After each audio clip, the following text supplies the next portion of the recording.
Social Life Podcast. I'm Deanna Miller, co-founder and marketing director of Stark Social Media Agency. With me, as always, Nathan Imhoff. Hey. I call him Nate because I think Nathan is just, that's not the name. I like Nate Imhoff. What?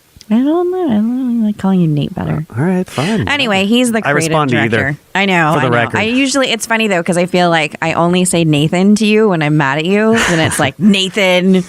It's like when my parents used to use my full name when they were mad at me. Deanna Lee Miller. Then I was like, they're serious. People have asked me what I prefer, and I really don't have a preference It's funny. at this point. You don't care. I used to. When I was a kid, I just I declared my name would be Nate. My mom's like, I named you Nathan. Oh my gosh. That's I like was me like, with the tough monkey luck. when people try and use nicknames for him and Oh, shorten yeah. his name. I just want to be like, you know what? He's the monkey. Just call him the monkey. That's what he is. So we're back with another Social Life podcast. What are we talking about today? We got our friend Neil in the house. Neil is back. I'm having fun having Neil here. I have somebody else to talk to besides you. I know. Y'all go. I can't even get a word in edgewise. It's fine. I know. It's like he's like doing like stuff over there. Are you working? You're getting things done? A little bit, yeah. Yeah. Yes. Bit of more mousse on his hair. I know. My hair is still I poofy. seriously don't know what happened to your hair today. Anyway. We're still going on about there's the a hair. hair thing happening. We're still going on about the hair. So we've done some big things the last few weeks. If you haven't yet downloaded, I promise. Was that an English accent? No, coming I was out? like getting tongue tied. Hang Downloaded. Hang out with Neil a little bit, and all of a sudden you're like, I haven't even started drinking yet today. Gosh. I usually only pull out the accent when I'm drunk. We're talking today about developing your personal brand. If you haven't yet downloaded our app, please do that. We have a lot of webinars and podcasts and stuff. The webinars are great because it's all free information. Like seriously free information. We talk about Facebook, Twitter, Instagram. There's a lot of how-tos and things like that. We've got in the middle of a webinar series, so we're keep adding new stuff all the time. yes. But today we're talking about developing your personal brand with social media. And I get this question a lot because I do a lot of these webinars and in-person trainings and one-on-one consultations. And a lot of the clients that I work with here locally in Santa Clarita are real estate agents or small business owners, entrepreneurs, and sometimes nonprofit organizations, depending on the need. But I get a lot of questions about using social media to build your personal brand. What kinds of things should I do to build my personal brand? How should I use social media? So I think having a personal brand is really important, especially when you're looking to engage the community, whether you're a business owner or you're looking to, we talked last time about nonprofit organizations, looking to land that sweet gig, get the promotion, things like that. So we asked Neil to come back because I feel like Neil has a sweet personal brand. I feel like everybody who knows Neil loves Neil. Yes. Oh, that's kind. Thank you. I don't think I've ever heard anyone say like, oh, that Neil guy, like they do when they're talking about Nate. No, they pretty much. I'm gonna leave. Y'all ganging up on me. It's fun. I have help now. But I feel like we got to know you because of community connections. Yep. And it was like, oh, if you want to do this, you should talk to Neil. And so then it was, oh, we kept hearing like, oh, if you want to volunteer with this organization, talk to Neil. And then, oh, hey, by the way, Single Mothers Outreach needs help with this. You should talk to Neil. Yeah. And so every time we were looking to engage, All roads led to Neil. all roads led back to like, he's on the board, he's handling this, and he's doing that, and then he's on the. So it was like, geez, man, this Neil guy, we should probably meet with him and find out. So now, fast forward to where we're at, and we are not just community friends in the nonprofit world, but we're also friends in real life. Yep. He's one of my favorite people. Because he's a swell guy. But so we're talking about personal brand, and I why don't we, before we get into questions, why don't Neil run us through how he got to Santa Clarita and just more about him? That's what I was going to ask next. It's like you read my mind. Boom. All right. I didn't start the timer, by the way. I tried to text him. That's all right. Well, we'll just keep going We'll until just we're keep done. talking. So Neil, you're obviously not from Santa Clarita. Nope. By the accent, for those of you who aren't aware of Neil, I still think it's Boston accent. And the real. Okay. It's a Southern accent. Maybe he's from Atlanta. He's from Atlanta. Y'all. Audio Guru's got a gun, Nerf gun. He's going to shoot at me. We have Nerf weapons. But so yeah, tell us a little bit. Could you not hurt my co-host? Jiminy Christmas. So yes, Neil, give us some background. What were you asking him? Who he is, what he does? Yeah, just run us through how you got to Santa Clarita, your path, if you will. Wow, okay. Who am I? Hi, everybody. I'm Neil Fitzgerald. Thanks for listening to me today. I moved to Santa Clarita Valley just over 5 years ago from the UK. I grew up in the east of London, kind of. And then I went to university at Southampton, which is right down at the bottom of England, and stayed down there. Got my first job down there, and then got involved in some charities / non-profits down there, and then ran for city council. Lost my first race, ran again second year, and I beat the leader of the council, which I guess is kind of like the mayor here. It's a little bit different, but basically How old were the you? most important city councillor. He was a young buck. I was 25 when I 25? first got elected. Yeah, 25. Yeah, That beats even Mayor Smythe. Mayor Smythe. Yeah, I think he was 28 when he won it, wasn't he? Yeah, we Sure.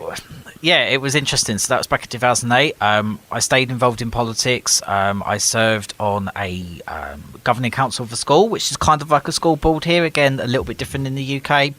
Served on some charities out there as well. Served on a lot of different committees at the city council as well, and then helped run a couple of election campaigns as well.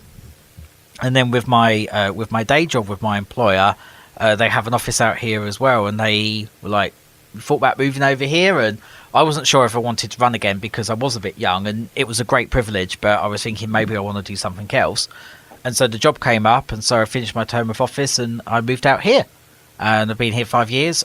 Within a couple of days, I got talking to the local junior chamber for JCs. A couple of people who I worked with were like, do you want to go for a beer after work and play dodgeball? And I was like, dodgeball's real? Because I'd seen the film, but I was like, it's real. And then they're like, yeah, we're part of the JCs. You know what that is, right? And I'm like, yeah, because I'm British, and British people are always super polite. And I'm like, I've got no idea what this is. So I Google it, and I'm like, JC, and I'm like, maybe it's a church group. I'm like, oh, cool, okay, I found a church to go to The already. Jesus That's Christers. Cool. Well, I wasn't entirely sure. We go and play dodgeball, and we go to a bar called Game Day that's out on the 5 but no longer here. And then by the end of the night, I'm like, this ain't a church group. It's only the church group.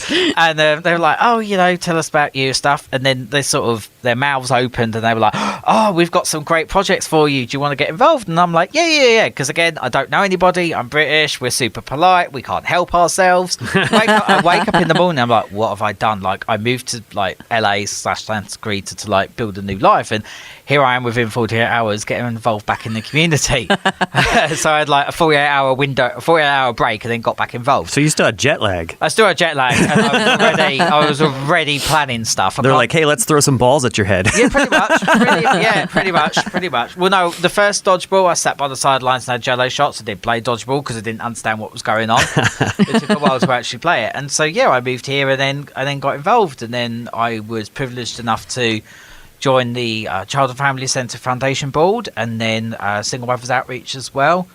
And then started working more with the JCs. And so I was a manager out here for them, and then became the president. Then got asked to stay on as president for a second year. Then I became the executive vice president of the California Junior Chamber, and then president last year. And then this year, I'm in the position of national vice president for the United States Junior Chamber, which means that I have several states across America that I'm responsible for. That's a lot. That's a lot. That's a lot. I saw you went down to the Escondido one. Yes? Not yet. Okay. No, I've been working with them, but I will be going down there shortly. That's my old stomping ground. Oh, cool. That's where Nathan is from. Yeah. That's where I'm from. That's where he's from. Escondido. So that's the very short version of me. So that's the short story version. But it's really important. One of the reasons why I wanted to have Neil stay with us to talk about this topic was because a lot of what I get asked is, social media. How should I be using social media to build my personal brand? What kinds of things should I do and not do? And I actually have come across recently, I was working with somebody who I was helping them sharpen up their LinkedIn and their Facebook because they didn't get a job. And one of the reasons why was because they couldn't find their social media presence. And part of the job was community involvement. And they wanted to check and see if they were as involved with the community as they claimed to be. Yeah. And so this happens a lot. So I think what's important is that, if you're looking to get a job or if you're looking to engage with clients, one of the things that we find is that a lot of clients want for us, as entrepreneurs, as a small business, a lot of clients really want to see that you're embedded in the community and that you're involved. And I think the same goes for employers. Yep.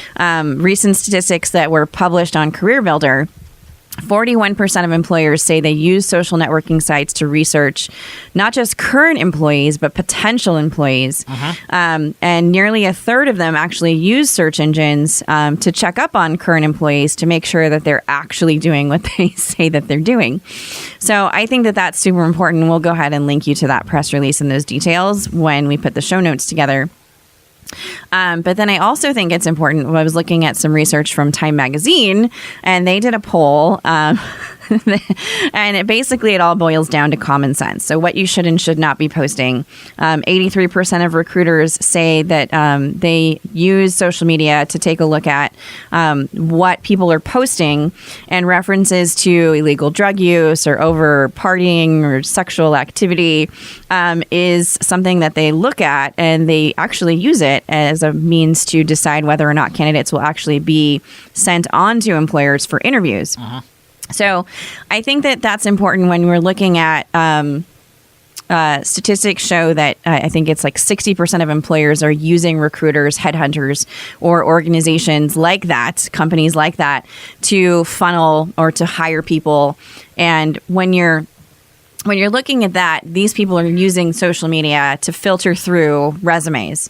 So I know a lot of people are taking the extended steps to put together an online resume, so like a website, or there's online web resume services that can help you build out your resume. But I think it's important that when you're involved in social media, if you're going to take that step, and I think it's kind of impossible to avoid it at this point, if you're looking to get a job, it's almost impossible to avoid it.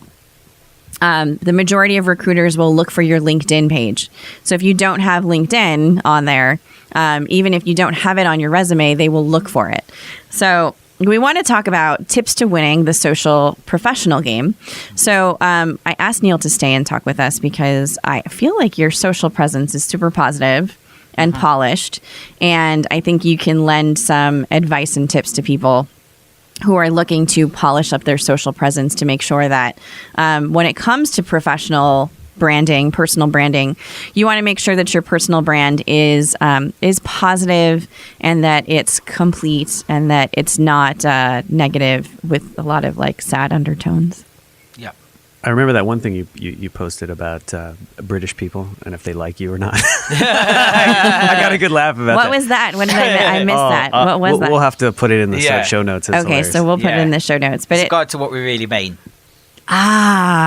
So it's like Neil says that he's like super polite a lot because you're British, and I think that like I say a lot of things. I don't know, maybe it's because my mom is not from this country, but she'll say like things to me like, "You don't say that to people. Here's what you do say," and that's what I learned growing up was like, you don't say that. You hear people say this, but you say this. And so it's funny because I have a lot of that in my head. Is that when I hear people talking or I'm in meetings, I come up with the opposite thing is usually the what. Does a British person actually like you? It says, are they always really super duper extra nice to you? Yes, they hate you. and then if you select no, it says, are they generally just normal levels of nice towards you? Yes, they like you. It's like, and then if you pick no, it says, do they mock you verbally, abuse you, and make jokes at your expense? Yes, you're their best friend. It's hilarious. Yeah. So Neil and I like you a lot. Oh, there you go. There you go. Yeah. So when it comes to your personal brand on social media, one of my first tips, as always, don't post a lot about boozing with your friends. Nope. unless it's done thoughtfully. You can booze. You can booze. And if you don't post it on social media, it still has the same effect. Yeah. Okay. So I always talk about the client whose name it shall not be named, but he hears it, then he knows I'm talking about who I'm talking about. Several years ago, I started working with a client, and we had some we had butted heads over what boozing posts were okay and what boozing posts were not okay. So I think if you're starting the evening, let's say you're hanging out with friends, or maybe you're at an event, you post a cute picture of everybody cheers, clinking your glasses, or a very thoughtful post. But then that's where it ends. Right. Because if you're continuing to imbibe, you're probably not in a frame of mind to post thoughtfully. And then the next thing you know is you get the picture of the girl who's bent over picking up something. And you're like, hey, I'm out drinking with my friends, and there's this girl's butt. And yeah, that's not okay. Then your social media person goes, why did you post that? Why did you post that? Why did you post that on your public Instagram where all your clients can see it? And then you posted it to Facebook, which means it went where more people can see it. So boozing posts, definitely not a good idea. Yeah, and I would say with that as well, like where I'm involved in non-profits, it's for an event. I will post a lot about that event because I want to create a buzz. One, I want to thank people who are actually there, and I can't thank everybody in one single Facebook or Instagram post. Right. And also I want to create a buzz for the people who didn't come, so that they come next year. So that's okay if you're an event manager for something and you're posting a lot from that event and there's different people having fun. That's absolutely okay. And again, if you're at the start of the night, you've got everyone together cheering. That's great. Or you got to think about authenticity as well. If it's date night, for example, and you're out with your other half, and there's a photograph of the two of you having dinner and a glass of wine, that's absolutely fine, because that's just normal life. Right. You've also got to think about when you're doing it. If you're photographed frankly at 4:30 p.m. on a Monday, for example, and you're at a bar when you should be at work, then people are gonna wonder what's going on. And again, mix it up so that your Instagram isn't just you in the bar the whole time. It's you in different places. Absolutely. So this is where you can get caught out. You might not be on Instagram a lot. You might not be posting every day like I do. You might only post once every 3 months. But if somebody is looking to recruit you and they go on your Instagram post and you've got 12 posts over a year, but all they are is that you're in a bar with a pint of beer, it's still going to give the impression that that's all you do. Right. Totally true. That's all it's going to imply. So make sure that you mix it up a bit. Now, I would say as well as a tip is don't go the other way and just post inspirational quotes all the time. It's my pet peeve. It is exhausting. I mean, I've actually got one before where I've posted it and tagged people, and I was like, your inspirational quotes are inspiring me to unfriend you. Because that's awesome. Again, it's being authentic. It's being authentic. Think of something like Facebook as being you being in a bar with all of your friends as well. You're in a public space. Facebook isn't private. Right. Even with privacy settings, it isn't private. You've got to think about that. One of the pieces of advice I had when I was 25 and I first got elected is be really, really careful. The opposition and the media are going to be following you, and they're going to be looking for you. They're going to be looking, and they want that picture of you stumbling out of a nightclub at 3 a.m, absolutely hammered with basically no clothes on. Right. That's the money shot. That's what they're after. Absolutely. You've got to be really, really careful at all times. But again, don't post all the inspirational stuff the whole time, because one, it gets a bit boring, and two, it comes across that you're being fake.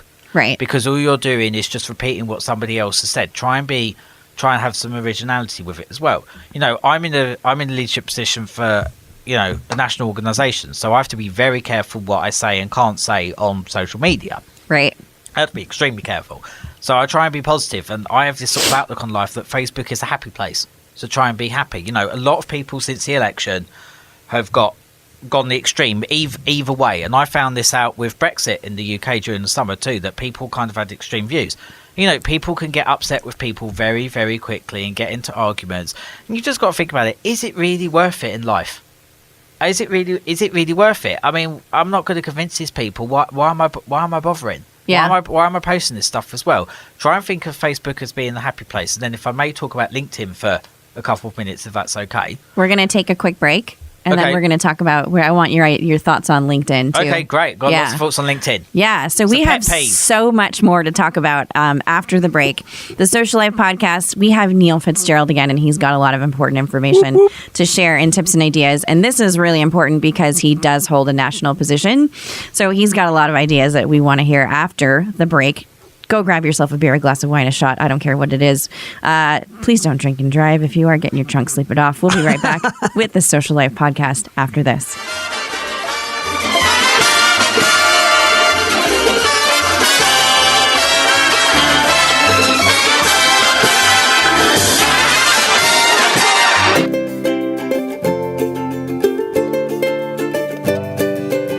Hi, this is the monkey.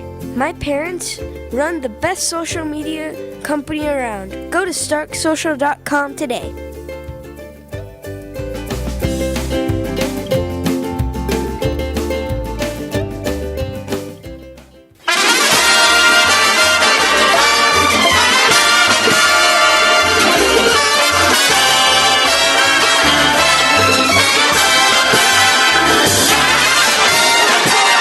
We're back from our break with the Social Life Podcast.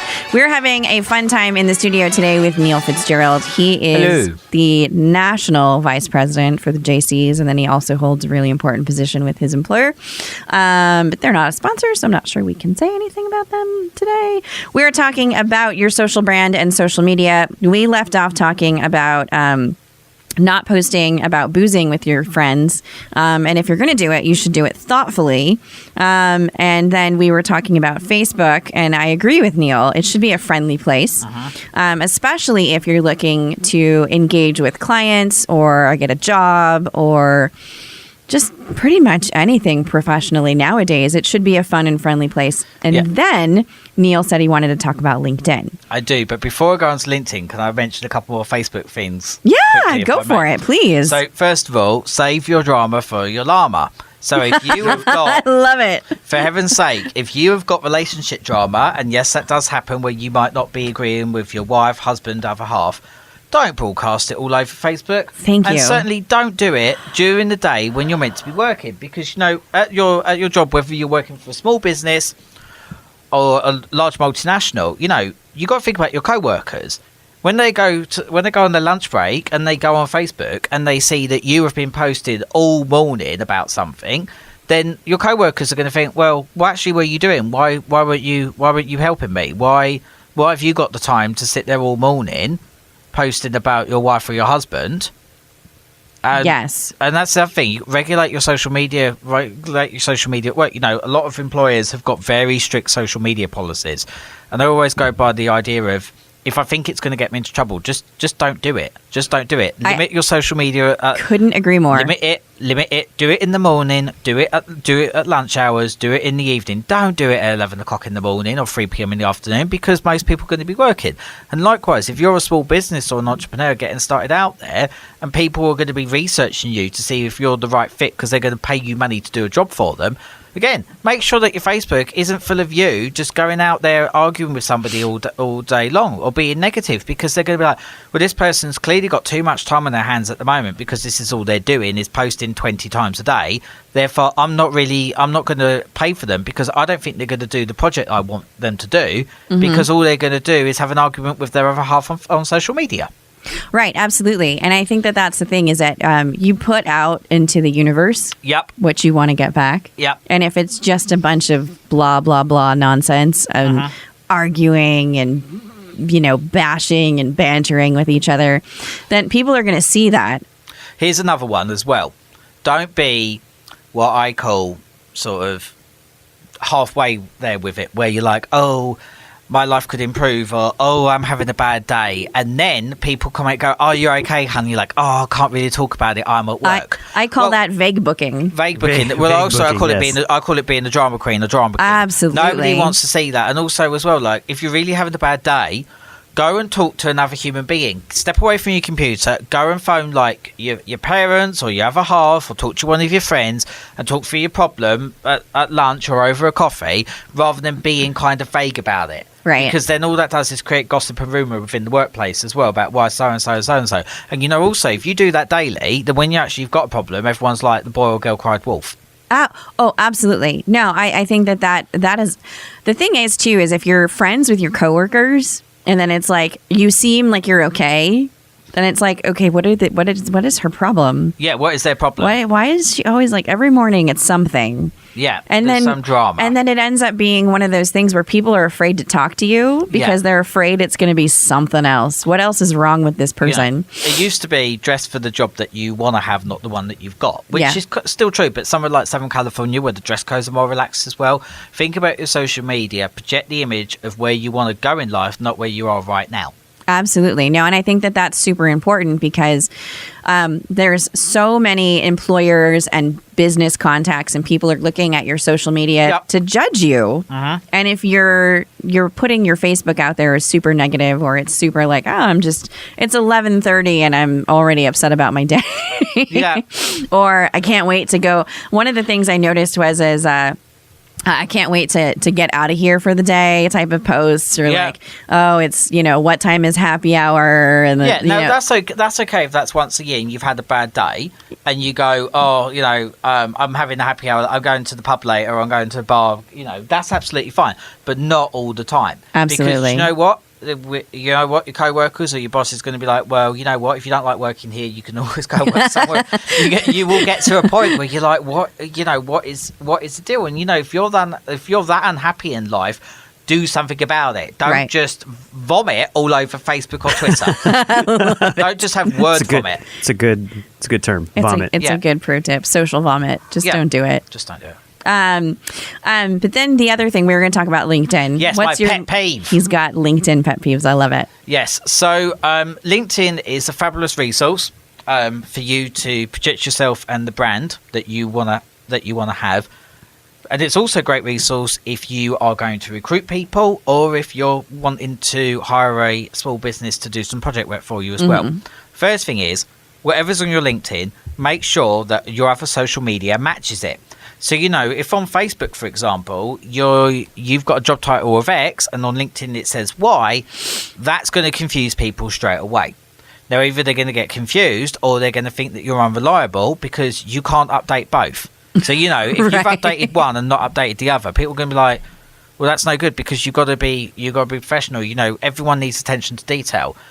That's the first one. Make sure as well, if you're applying for a job, whether it's for a small business or a large multinational, make sure that your LinkedIn and your resume match. Make sure that the dates of your employment match.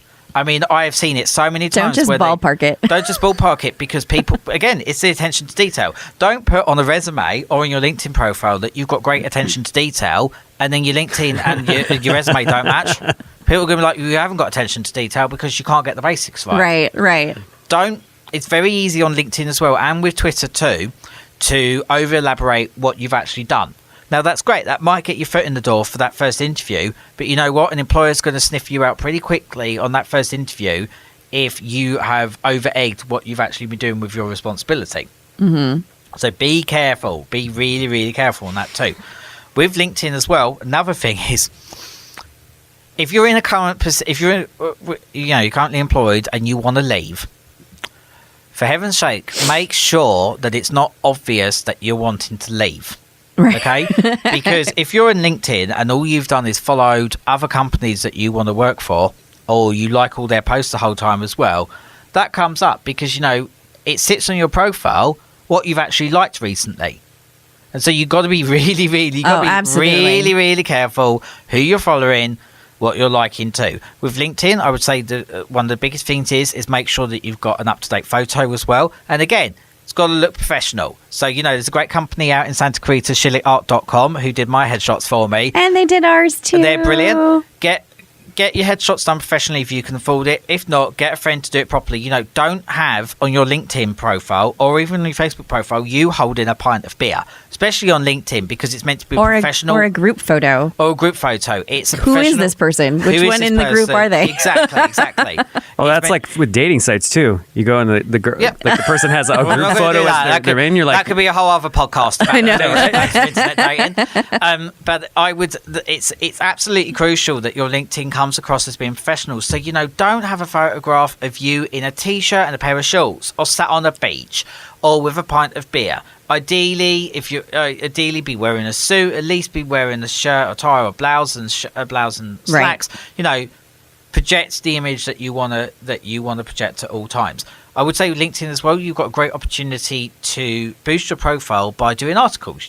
Somebody I know from the UK started talking about how she was a young professional and sort of her experiences, but she did it in a really positive manner. Mm-hmm. And so that came across as being, she almost became like a voice of young professionals.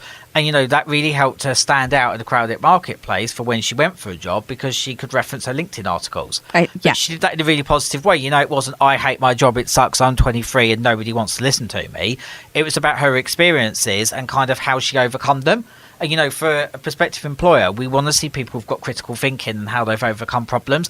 Everyone talks about how they're strategic thinkers or how they're team players or how they're good at overcoming challenges. And then you ask them on an interview and they sort of look at you blankly as if you've got two heads and they can't explain it. And so it's great if you've got that. It's great to actually reference back to what you've actually done.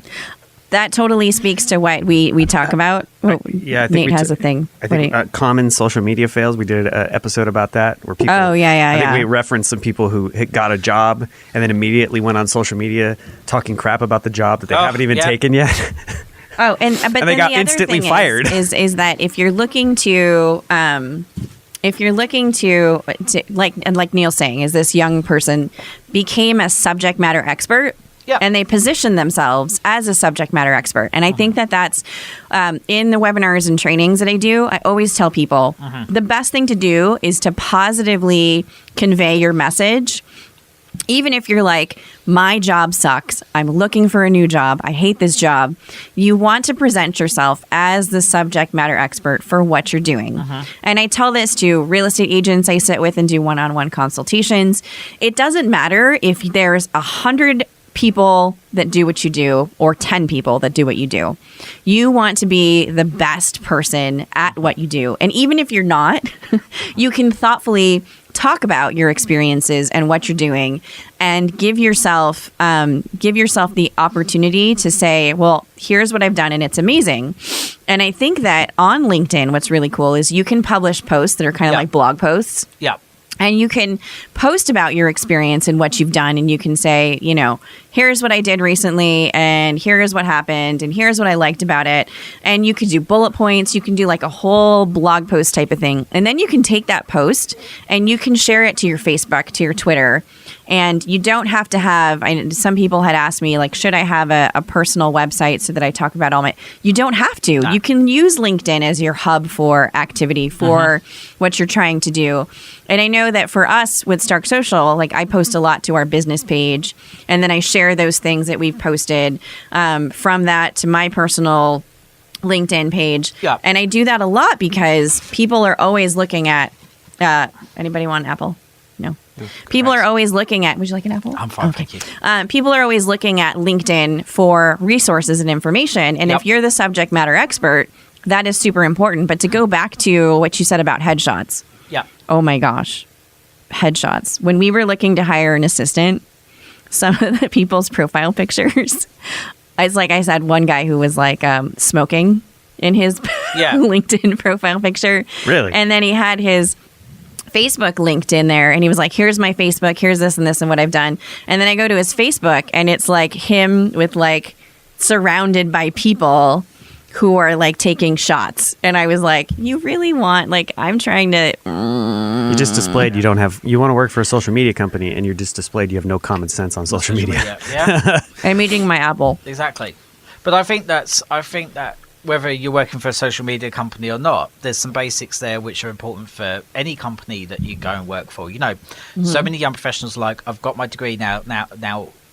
where do I go from here? And to get that first job, and you've got to project professionalism at all times. And yes, it can be a bit of a pain, and yes, you do need to be a bit careful, but again, it's common sense. And if you go down the blog posting route to become a subject matter expert, 2 tips I've got is 1, don't make it more than a page, and 2, get somebody to spell check it. Because even if you are really good with, even if you think you're brilliant at English and you're great with spelling and grammar as well, you can still make mistakes. And again, if you're going to talk about attention to detail as one of your core skill sets, and then you've got a typo, it's going to put people off automatically. There's a tool that we usually recommend called Grammarly Yeah.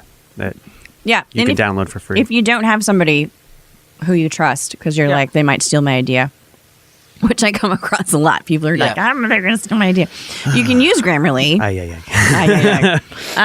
But The other thing I like to do on LinkedIn is when you talk about your job history, don't go into too much detail. You should put your title, where you were, how long you were there for as well, and a couple of bullet points to really summarize. And think about an achievement that you've done that actually you did achieve. Don't pass off an achievement that wasn't yours, it was one of your co-workers. Put down a couple of achievements as well, so it comes across that you can summarize information really, really quickly and explain yourself really, really quickly. Because again, prospective employers are going to go through lots of resumes, and there is nothing worse than a 5-page essay, because the employer hasn't got time to go through that level of detail. Right. And again, if you're going to talk about how you can summarize detail to key executives of an organization, and it takes you 5 pages to explain what you've been doing all of your life, there's something wrong there. right. And I think it's important to remember with Facebook, Twitter, LinkedIn, Instagram, you want to have, even if it's personal branding, and we talk a lot about this with, business marketing and things like that, but you want to have a strategy Yeah. for your own personal social media. You don't just want to post willy-nilly Nope. about things. You want to talk about your community interests. You want to talk about your skills and achievements and accomplishments, and you want to do them in a thoughtful but honest way. Yeah. Nobody likes a bragger. Nobody Within the likes a Santa Cruz bragger. community, there are a couple of people who I've had to hide because it's brag central, and I'm like, do you actually want a medal? You get to the point where I'm like, I tell you what, I'm going to go to the shop and buy an award for you because you clearly think that much of yourself. Love it. I love it because I feel the same way. Is you can't really unfriend certain people because they'll notice. But you can't unfollow them. But you Watch can me. unfollow them. Well, I think that's the thing, though, is that there are some people in the community. Yeah. And I'm sure people have their own people in the community. They're your own communities. But I think that's what's hard is that, like, you're like, oh, my God, seriously, I get it. Like, you're amazing. And I clearly am not as amazing as you are. But Yeah. I'm going to unfollow you so I don't see all your stuff. Yeah. All your stuff. But, yeah, I think it's important to, And be authentic. And, realtors, I know a few realtors. I used to live with one, and I know a few realtors out here as well. And I would say for the realtors out here, because there's so many of you, be authentic. And, it can get a little bit much if you are super bouncy, sugary all the time. And I'm like, really? Because life isn't like that. And I'm like, no realtor has got 110% success rate the whole time and is able to do everything immediately. And so, make sure that it's not too over the top. you want to make sure you have a healthy mix Yeah. of personal, professional, and then, I always... I don't want to employ a realtor who is working at 4:30 on Sunday morning because they're hustling for an extra deal. I'm like, get a life, will you? It's Sunday. I think that's the thing is I try and tell people, especially when it comes to individual brand stuff like real estate, is that it doesn't get you an extra deal if you're like, I'm always working 24/7. No. People want to see that you have a life and you exist beyond your job. Yep. And I think that that's really important. And that, my parents bought a house recently and they chose to work with somebody that, who, A, was relatable into my dad's a vet. So they chose somebody who was a veteran. But they also chose somebody who they felt represented who they are in the community. Yep. So somebody with a family, somebody who understood their needs. And I think that that's really important is that you have to, with your social media, think about what you're looking to accomplish with your future goals and then be extremely thoughtful about it. So Facebook, LinkedIn, Twitter, Instagram, Snapchat, whatever you're doing, social media, whatever you're posting, doesn't matter what your privacy settings are. It is forever. It's on the internet and it can be found. So today we talked about personal branding and accomplishing things with social media to make sure that you're getting the job you want, you're engaging with the clients you want. Thank you so much, Neil, for coming back and joining us. You're welcome. Thank you, Thanks Neil. for having me. Thanks for engaging with us about social media. And I really like the tips are super important. Yes. Yes. Nate's like, I don't know. I'm working over here. I'm busy. He's excited and ready for lunch. Is it time for Ooh, lunch? yes, I'm hungry. it is I'm lunchtime. hungry. So we are the Social Life Podcast. Thank you for always listening to us, you fabulous listeners. If you have questions about developing your personal brand or you need tips or ideas, you can always email me, hello@starksocial.com. And in the subscription, the subject, what is it? The subject? Subject line. Put podcast question. Correct. So then I'll get back to you like super quick. If you need help with your social media, you can always get in touch with us. starksocial.com is where you'll find us. Don't forget to subscribe to the Social Life Podcast and download our app. We are on the Apple Apple and that other Android. one. That other one. Google Play Store. Yeah, that place. I don't know. People have that stuff. Anyway, follow no. us on social media. Join us next time. I'm not sure what we're going to talk about, but I'm sure we'll talk about something cool. Right. Yeah. We are correct. All right. So we are off to have some beverages and food. Thank you, Audio Guru, as always, for your help and assistance. And I think we're done. We are done. Cheerio. All right. Bye, guys. See you later. Pip.